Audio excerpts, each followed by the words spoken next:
नमस्कार, आप देख रहे हैं हमारी खास पेशकश। आज एक बड़ी चीज, जिस तरह से 6 दिसंबर का जो तारीख है 6 दिसंबर की, वो इतिहास में दर्ज है इस देश के में। इसकी अहमियत कितनी है या इसको अहमियत ही नहीं देनी है, इस पर बातचीत करने के लिए हमारे साथ देश के मशहूर शायर मुनव्वर राणा जुड़ गए हैं। राणा सर, स्वागत है आपका।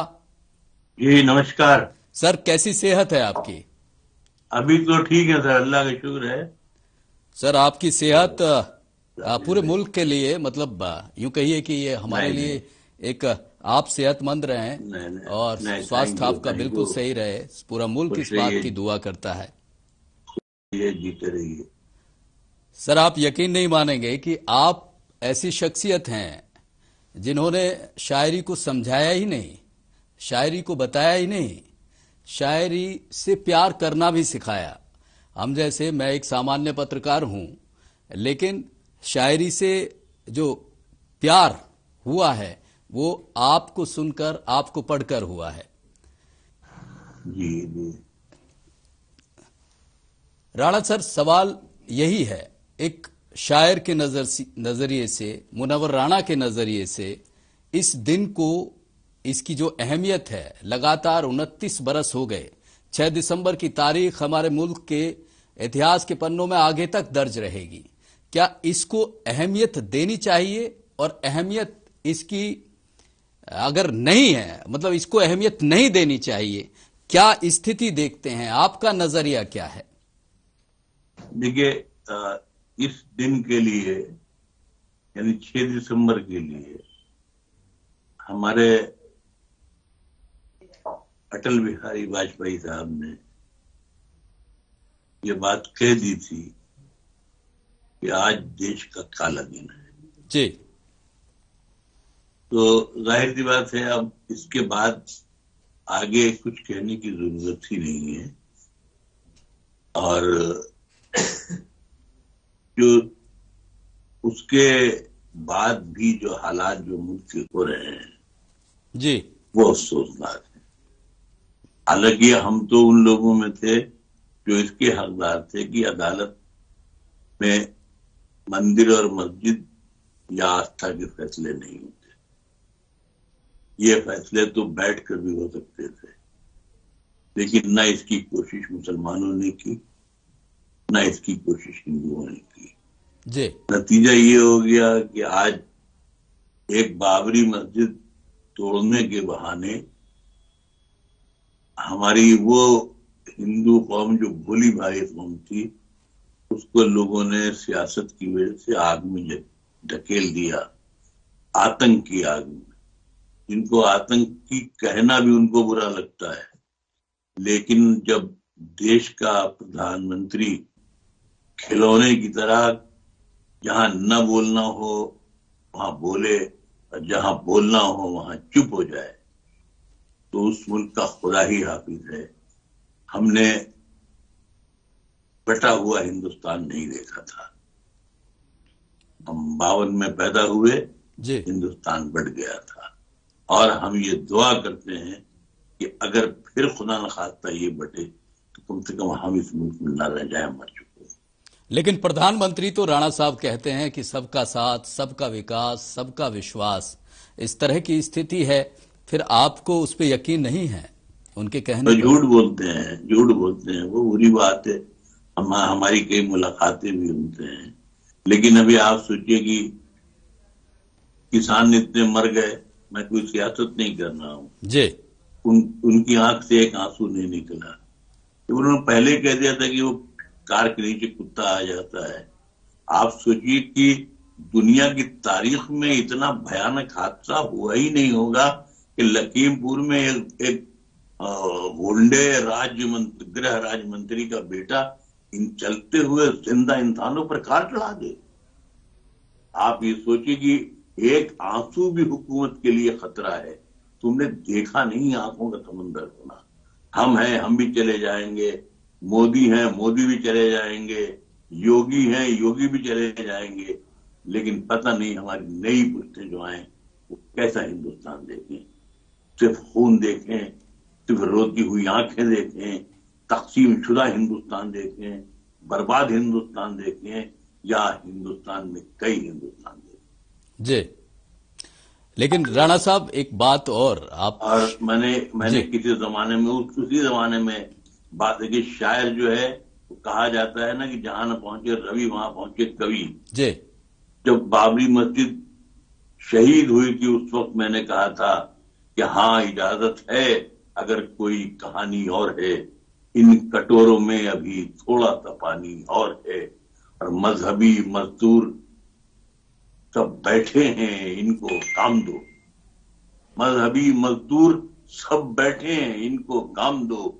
एक इमारत शहर में काफी पुरानी और है। क्या आप बात देख ले, जी, फिर वही सूरत हाल फिर वही आ गई।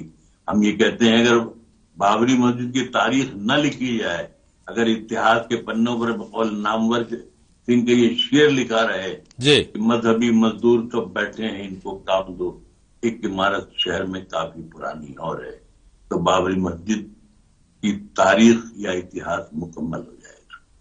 यकीनी तौर पर आपने बहुत पहले ही इस बात को, इस डर को, या जो हालात थे उसको अपने इस शायरी के जरिए बता दिया। लेकिन जो ये विध्वंस रहा, आप देखते हैं कि ये आस्था का ज्वार था, या फिर पब्लिक का आक्रोश था, या फिर महज जिस तरह से आप अपनी शायरी में बयां करते हैं कि सियासत इस कदर अवाम पर एहसान करती है, पहले आंखें छीन लेती है फिर चश्मा दान करती है, कहीं सियासी ही मसला रहा हो, किस तरह से देखते हैं आप? नहीं, जो हुआ वो अच्छा नहीं हुआ, एक बात। लेकिन ये कि अब जो हो रहा है वो बहुत ही बुरा हो रहा है। और मैं आपसे अर्ज कर रहा हूं जी, क्या कि कोई नया पाकिस्तान नहीं बनेगा, लेकिन मैं ये इतिहास के पन्नों में लिख लीजिए कि हिंदुस्तान में कई हिंदुस्तान बन जाएंगे। ये जो आपसी लड़ाइयां हैं, ये फिर उस मकाम पर आ जाएंगे, ठाकुर, पंडित, अपर, लोअर, बड़ा, छोटा, अमीर, गरीब, ये जंगें जब शुरू होंगी तो कैलकुलेटर पर गिनना पड़ेगा कि हिंदुस्तान के कितने हिस्से हैं।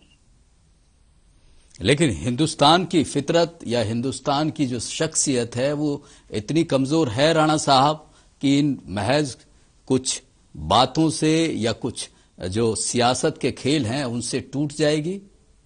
माफ कीजिएगा, ये हिंदुस्तान है ही नहीं, पाकिस्तान ही है। अब इसको हिंदुस्तान कैसे करें? पाकिस्तान है। जो करना है उन्हें करते हैं, जो जी चाहता है वो कहते हैं, जिसको जी चाहता है मार लेते हैं, जिसके मुंह में जो जुबान है वो बोल देते हैं। तो ये हिंदुस्तान नहीं है। हमने इसी हिंदुस्तान में देखा है कि एक टूटी हुई मस्जिद के दरवाजे पर शाम को औरतें खड़ी रहती थी किसी मजहब के बगैर दुआएं मांगने के लिए, अपने बच्चों में फूंक डलवाने के लिए। आप वहीं मस्जिदों पर गाली दें, मस्जिदों को तोड़ना चाहें, इसका मतलब क्या हुआ? जी, ठीक है, वो हमारे योगी जी कहते हैं कोई दंगा नहीं हुए। अरे दंगा नहीं, अब आप कत्लेआम करवाते हैं, जहां कत्लेआम होता है वहां दंगे नहीं होते हैं। आप जब तक रहेंगे इस मुल्क में कत्लेआम होंगे। जी, तो राणा साहब ये एक शायर इतना बगावती, मतलब ये जो रुख है, ये जो तब्दीली है, और लोग तो कहते हैं कि राजनीतिक भी हो गए हैं, मतलब क्या क्या? नहीं, देखिए राजनीति से राकेश भाई मेरा कभी कोई ताल्लुक नहीं रहा। कभी कोई भी लीडर ये नहीं कह सकता कोई पार्टी कि किसी ने मुझे एक कप चाय भी पिलाई हो, न मेरा कभी कोई शौक रहा है। और यही है कि वो हमारा शेर है कि अगर आदाब कर लेते तो मसनद मिल गई होती, अगर लहजा बदल लेते गवर्नर हो गए होते। क्या बात है। तो इसकी मुझे कभी दिलचस्पी नहीं। लेकिन हम वही मुनव्वराना है जिसने 1990 में, जब ये कमल का फूल नालियों में था, सीने पे नहीं लगा था, 1990 में जब पाकिस्तान में मुझसे पूछा गया कि आप हिंदुस्तान में कैसे रहते हैं, वहां का माहौल तो मुसलमानों के लिए बहुत खतरनाक है और ऐसा है वैसा है। मैंने कहा माफ कीजिएगा, मैं 1990 में मैंने कहा था कि मैं 80 करोड़ हिंदुओं की निगरानी में रहता हूं। दुनिया में इससे बड़ा सेफ्टी कवच कहीं नहीं हो सकता है। वही मुनव्वराना आज इस तरह डर के बात कर रहा हो, ये शर्म की बात है यहां के रहने वालों के लिए। नहीं, फिर क्यों मुनव्वर राणा का दम क्यों घुटने लगा है? क्यों डर, क्यों खौफ? जो 1990 में हो कि आप उनसे बात कर रहे हैं जी, अभी आप रखेंगे 4 गालियां आएंगी। तो राणा साहब, ये जो माहौल, जो आप तब्दीली देख रहे हैं, मतलब जी, जिम्मेवारी, ये अफसोस की बात है। इस पे सिर्फ मतलब अब तो आंसू भी नहीं बचे कि रोएं, कितना रोएंगे, कितना रोएंगे। अब तो एक आंखें बची हैं भीख की, ये बस, ये और कुछ नहीं है। ये दुख इसलिए होता है कि ये मेरा मुल्क था, दुख इसलिए होता है कि ये मेरा मुल्क है, दुख इसलिए होता है कि यहाँ मेरे दोस्त, मेरे अहबाब, मेरा खानदान, मेरे बच्चे रहते हैं। हमारा शेर है कि मदीने तक में हमने मुल्क की खातिर दुआ मांगी। किसी से पूछ ले इसको, किसी से पूछ ले इसको वतन का दर्द कहते हैं। तो हमारा शेर है कि मिट्टी में मिला दे कि जुदा हो नहीं सकता, अब इससे ज्यादा मैं तेरा हो नहीं सकता। मेरी क्या खता है, मेरा क्या कसूर है आप जो मुझे गालियां बकते हैं? आप जो एक ये आईटी सेल है दुनिया का सबसे खराब सेल, और उसकी निगरानी हिंदुस्तान की भाजपिस्तान की हुकूमत करती है।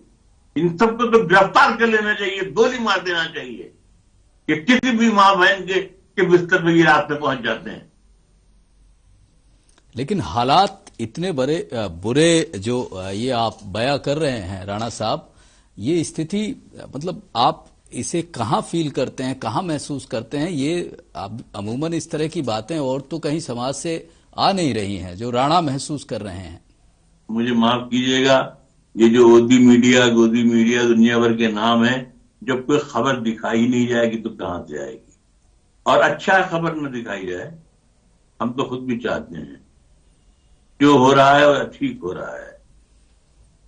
नहीं, सवाल वही, ये बड़ा दुख है और बड़ा यूं कहिए कि जिस तरह से आपने बयां किया है, यकीनी तौर पे हिंदुस्तान का इतना बड़ा शायर अगर इस तरह की स्थिति महसूस करता है तो ये हमारे लिए, सब पूरे हिंदुस्तानियों के लिए ये दुख की बात है। लेकिन सवाल वही है कि अचानक ऐसी स्थिति 1990 में जो शायर कहते थे कि इतनी हिंदुओं की निगहबानी में रहते हैं, और अब हालात में इतनी तब्दीली, क्या वजह है? आप सोचिए कि 6 दिसंबर को गुजरे हुए 30 बरस 29 बरस हो गए। अब मालूम है कि नई खबर ऐलान हो रहा है हर तरफ कि 6 दिसंबर को वहां उसमें कृष्ण स्थली में भी मूर्ति रखी जाएगी।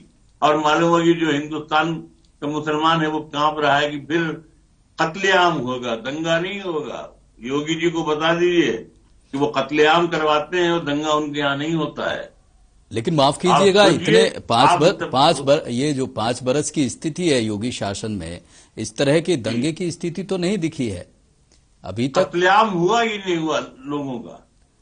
कहाँ हुआ है कत्लेआम? सड़क पर चलता हुआ एक आदमी को अचानक 50 लोग खड़े होकर मार देते हैं। ये क्या है? ये कत्लेआम है, दंगा नहीं है। जब ये कत्लेआम होगी, जहां कत्लेआम होता है वहां दंगा नहीं होता है। ये बात मैंने जब साहित्य अकादमी अवार्ड वापस की थी तो मैंने ये बात कही थी प्रधानमंत्री को मुखातिब करके, प्रधानमंत्री अगर मेरे साथ चलें, इखलाक के घर पे 2 आंसू बहा दें तो मुसलमानों के वोट कांग्रेस हो या कहीं नहीं जाएंगे, हमेशा के लिए आपके साथ हो जाएंगे। राणा साहब, लेकिन पार्टी को कही दिया ऑलरेडी कि हमें मुसलमानों की कोई जरूरत, मुसलमानों के वोट की जरूरत नहीं है। तो जाहिर सी बात है, मुसलमानों के वोट की जरूरत नहीं है का मतलब है कि उनको मुसलमानों की जरूरत भी नहीं है। तो हम तो खुद भी चाहते हैं, वो हमारा शेर है कि इस तरह किस्तों में मरना मुझे मंजूर नहीं, अब मेरे शहर को फौजों के हवाले कर दे। राणा साहब, ये मतलब इस तरह का दुख, इस तरह की जो पीड़ा है, मैं शर्मिंदा हूं राकेश भाई। मैं माँ की ममता, फूलों की मोहब्बत, हाँ, यकीनी तौर पे हमने सुना भी है, आपको पढ़ा भी है, और वहां इस तरह के सियासी जो बयान है वो उस तरह से आपकी तरफ से अब ये बात होने लगी है कि हालात मुल्क के ठीक नहीं हैं, जो मौजूदा सरकारें हैं वो सही से काम नहीं कर रही हैं। लेकिन सवाल यही है राणा साहब कि 6 दिसंबर को ये भी देखा जाता है कि जो हिंदू हैं उनकी आस्था का जो आधार बना, जो आज राम मंदिर बन रहा है, उसे जो लोग हैं वो तो यही कहते हैं कि 6 दिसंबर की ये जो घटना है, या ये कहिए कि एक शौर्य दिवस के तौर पर है। 6 दिसंबर या अयोध्या, ये दुकान है इन लोगों की, भाजपा वालों की। वरना जब ये बाबरी मस्जिद नहीं गिरी थी, उस वक्त से भी इसका हमारा रिश्ता था अयोध्या का। जब गिर गई थी उसके बाद का भी हमारा रिश्ता, बड़ी तवील कहानी है। तो जाहिर की बात है कि वो जो बाबरी मस्जिद थी वो इसके लिए नहीं थी कि वो पुरखों ने बनाई होगी। सिर्फ हमें तो इसलिए अच्छी लगती थी बाबरी मस्जिद कि मालूम होता था, मैं जब उधर से बलरामपुर की साइड से आता था तो अपनी कार से नजर आता था कि जैसे हिंदू मुसलमान आपस में बात कर रहे हों। उसको बाबरी मस्जिद को देख के ये एहसास होता था कि मजहबी लोगों के होंठों पर खामोशी है, मगर मंदिरों मस्जिद को देखा गुफ्तगू करते हुए। लेकिन ये जो नजरिया आपका था, उस वक्त कहा था, मुसलमान मुझे गालियां दे रहे थे, मैंने कहा था कि भाई वो हुकूमत बाबरी मस्जिद ले ले, 1-2 यूनिवर्सिटी बनवा दे ताकि हम अपने बच्चों को तालीम याफ्ता कर सकें। तो इससे ज्यादा और क्या झुक सकते थे हम, या ये झुक सकती है मुसलमान कौम।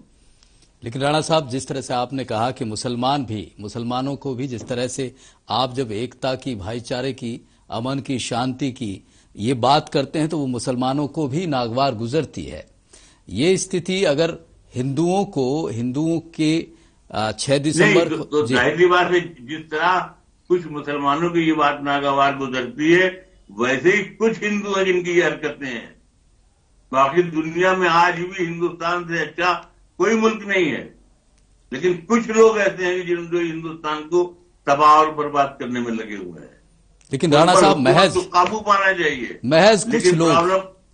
महज कुछ लोग क्या अपने इस मुल्क की शख्सियत से खिलवाड़ कर पाएंगे, तोड़ पाएंगे? आपको इतना डर क्यों?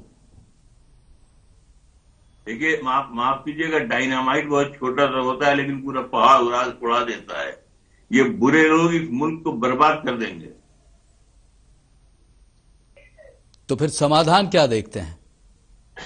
समाधान ये है कि हम अल्लाह करे हमारे प्रधानमंत्री को बोलना आ जाए, बात करना आ जाए। वक्त बेवक्त जो बात करते नहीं, वक्त पे बात करें, ये उनकी जिम्मेदारी है। ये हमारे यहां उत्तर प्रदेश में योगी की जिम्मेदारी है।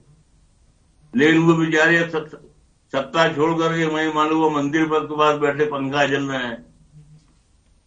जी, तो आप मानते हैं कि जो गंगा जमुना तहजीब थी हमारी, इस 6 दिसंबर ने उसे धक्का लगाया, उसे कमजोर किया?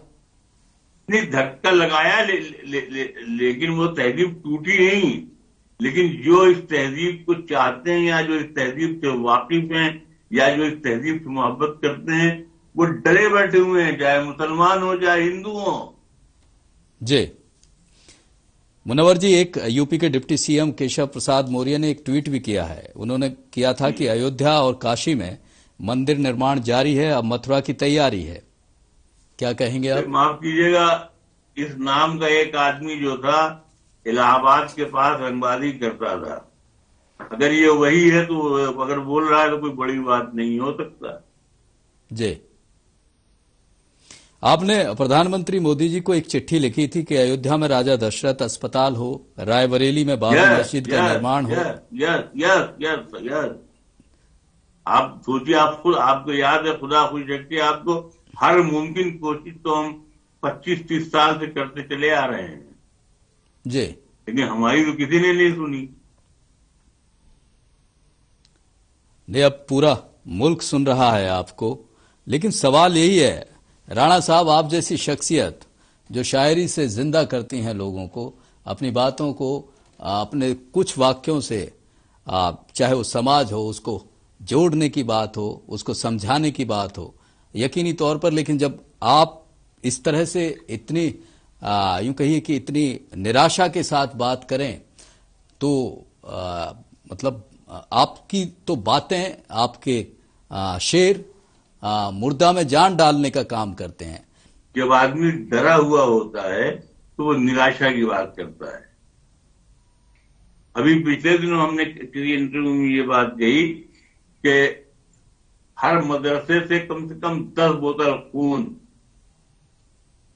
हिंदुस्तान के मिलिट्री को दिया जाए तो मालूम हो कि हमारा खून भी इस मुल्क की मिट्टी में शामिल है।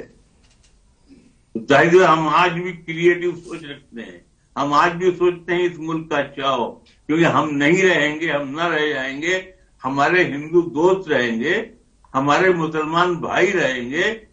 जाहिर बात है इस मुल्क में जितने एहसानात मुझ पे हिंदू हजरात ने किए हैं उसके 10% भी मुसलमान ने नहीं किए हैं, और ये मैं अपनी माँ की कसम खा के कह रहा हूं। लेकिन तो एक मामूली आदमी कहते मुनव्वराना आतंकवादी, मुनव्वराना देशद्रोही, मुनव्वराना पाकिस्तानी, क्या मतलब हुआ साहब? ऐसे कोई ऐसा इल्जाम अगर कोई शख्स मुझे आतंकवादी कहता है तो हुकूमत को चाहिए कि ये पता करे कि हम आतंकवादी हैं, अगर हैं तो खुले क्यों घूम रहे हैं, अगर हम नहीं हैं तो उस बच्चे ने हमको आतंकवादी कहा क्यों, उसको गिरफ्तार होना चाहिए। ये होता है कानून। तो राणा साहब, ये तो आप भी कह चुके हैं कि कुछ चंद लोग होते हैं वो इस तरफ भी हैं उस तरफ भी हैं, उनके चलते सारे मुल्क पर सवाल उठाना, सारे मुल्क की व्यवस्था पर सवाल उठाना, वो भी आपको क्या ठीक लगता है? अगर इन चंद लोगों को वो कमजोर, अगर वो हुकूमत नहीं गिरफ्तार कर सकती है, पकड़ सकती है, काबू कर सकती है तो छोड़ दे हुकूमत। अगर दंगाइयों पर तेरा कोई बस नहीं चलता तो फिर सुन ले हुकूमत, हम तो ये नामर्द कहते हैं, तो इन नामर्दों की टीम हटाई जाए हुकूमत से। पर ये जिन पर आप निशाना साध रहे हैं या जिनकी आप बात कर रहे हैं, इस सरकार की जो बात कर रहे हैं, वो तो करोड़ों लोगों ने चुनी है राणा साहब। नहीं, अगर मेरी गले में छुरी भी रख दी जाए तो हम यही बोलेंगे जी। हम शायर हैं, हमारा काम सच बोलना है, हमारा काम दलाली करना नहीं है, हमारा काम शेयर बेचना नहीं है, हमारा काम जमीनों पर कब्जा करना नहीं है, हमारे ऊपर कोई ऐसा इल्जाम नहीं है। 70 साल की जिंदगी में हम तो कहते हैं हमारे जिस्म का कोई हिस्सा आप काटेंगे वहां से हिंदुस्तान का नमक निकलेगा। और कितनी वफादारी हमसे चाहिए। तो राणा साहब, जब हम सड़क पर चलते हैं अचानक कोई आदमी फौरन इशारा करता है कि वही है वो, अरे वो फला गाड़ी बन सकती है, तो आप सोचिए कि हमारा क्या हाल होता होगा। नहीं राणा साहब, इतनी बड़ी शख्सियत और ये चंद लोग जो भी कमेंट करते हैं या कुछ बात कहते हैं या राणा साहब के देशभक्ति के सवाल उठाते हैं, तो इन लोगों की बातों से या इन लोगों को इतना गंभीर लेने से, जिस तरह से आपकी पीड़ा सामने आ रही है, या यूं कहिए कि सारा, आप ऐसे कह रहे हैं कि जैसे सारा मुसलमान खौफ में है, खतरे में है, ये स्थिति क्या राणा साहब के खुद के अनुभव से इस बात को सब पे लागू किया जा सकता है? अगर काश आप मुसलमान होते जी तो शायद ये बात न कहते, इसलिए कि जिस खतरे में हम हैं, आप तुम्हारे घर में दरवाजा है लेकिन तुम्हें खतरे का अंदाजा नहीं है, हमें खतरे का अंदाजा है लेकिन हमारे घर में दरवाजा नहीं है। राणा साहब, मैं हिंदू या मुसलमान ऐसी स्थिति मैंने कभी ना मेरे परिवार में ये जिंदगी में महसूस, ना अपनी जहन में कभी की, ना कभी कोई फर्क एक हिंदुस्तानी के तहत पे कहने के लिए नहीं कह रहा हूं। यकीनी तौर पे आप इतनी बड़ी शख्सियत हैं और मेरा ये सौभाग्य भी है कि मैं आपसे बात कर रहा हूं, लेकिन इस तरह की स्थिति कभी जहन में आई नहीं कि ये हिंदू है, मुसलमान है। और रही बात ये कि मैं मुसलमान होके ही इस खौफ को महसूस कर पाता, या यूं कहिए कि मैं हिंदू बन के ही, या ऐसी स्थिति कि मुझे ये लगे कि समाज या देश में इतना बंटवारा है, वो स्थिति मैंने महसूस नहीं की है। मैं माफी चाहूंगा इसके लिए। लेकिन एक बात ये जरूर है राणा साहब की, जो आप कहते हैं यकीनी तौर पे उसका फर्क, उस जो एक कड़ी है दोनों ही समाज के बीच, उस पे बड़ा गहरा असर पड़ता है। तो क्या केवल अपने अनुभव के चलते इस तरह की स्थिति को बयां कर देना कि सब कुछ खतरे में है, हिंदू मुसलमान बिल्कुल एक दूसरे के खिलाफ हैं, सियासत पूरी तरह से हावी है, ये सही है? पूरी देखिए मैंने कहा कुछ लोग हैं जी, लेकिन कुछ लोग ही तो खराब कर देते हैं। कुछ लोग करोड़ों लोगों पर भारी हैं राणा साहब, कुछ नहीं, लोग भारी नहीं है, करोड़ों लोग चुप हैं।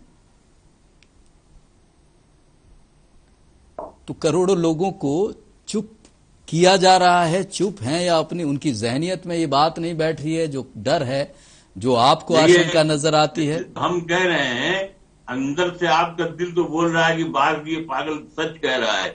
अब ये और बात है कि कुछ मजबूरियां होती हैं, कुछ जो भी हो, आई डोंट नो, लेकिन ये है कि आपका जो अंदर दिल है, जो आपका जमीर है, वो कह रहा है कि नहीं, बात तो ये दीवाना ठीक कह रहा है, ज्यादा खराब नहीं बोल रहा है, बात सच बोल रहा है, लहजा खराब होगा हो सकता है। नहीं, यकीनी तौर पे आप, मैं बिल्कुल भी इस बात से आपकी से इत्तेफाक रखता हूं कि ये इस तरह का डर, इस तरह का खौफ आपने जो महसूस किया है, लेकिन इस बात को भी मैं जानता हूं कि अपने देश की शख्सियत ऐसी है कि इस तरह की सारी चीजें अभी नहीं हैं, बरसों से आती रही हैं, इतिहास हमने पढ़ा है, उसमें इस तरह के चैलेंजेस, चुनौतियां ये मुल्क के सामने रही हैं, लेकिन हमारा मुल्क बना रहा है और तमाम इन चीजों के साथ ही आगे बढ़ा है और यहां तक पहुंचा है। बस आखिर में जी देखिए, आखिर में हम एक बात आप ये कहना चाह रहे हैं कि अगर हुकूमत ने संजीदगी से इसको नहीं रोका तो एक वक्त ऐसा आएगा कि ये पूरी कौम जो है वो एक दूसरे को मारने लगेगी, एक दूसरे को खाने लगेगी। ये नफरत फैलाकर, महंगाई बढ़ाकर, गरीबी सड़क पर लाके ये जो लॉन्चिंग वेंचिंग, लूटना फूटना, ये आम हो जाएगा। हम नहीं रह जाएंगे लेकिन होगा यही, आप नहीं रह जाएंगे लेकिन होगा यही, मोदी नहीं रह जाएंगे मगर होगा यही, योगी नहीं रह जाएंगे मगर होगा यही। हम जैसा बोएंगे हमारे बच्चों को वही काटना होगा, हम जिंदा होंगे तो हम वही काटेंगे। बेहद शुक्रिया राणा साहब, बहुत बहुत ध्यान रखिए अपना, बेहद शुक्रिया हमसे जुड़ने के लिए।